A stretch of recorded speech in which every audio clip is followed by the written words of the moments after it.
பட்டத்து ராணி அதுல 18 பேரு 18 பேருக்கும் வயசு 26 மொத்தம் 26 சின்ன குட்டிகளின் மேலாணை உண்டு சட்டிகளின் மேலாணை இது வள்ளுவனி நேட்டில் உண்டு பரம்பரை பாட்டில் உண்டு கதையில்ல மகராசி ஆட்டுக்குட்டி முட்டையிட்டு கோழிக்குட்டி வந்ததுன்னு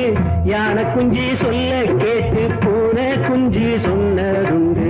கதையில்ல சாமி இப்போ காணுது பூமி இது மட்டும்தானா இன்னும் இருக்குது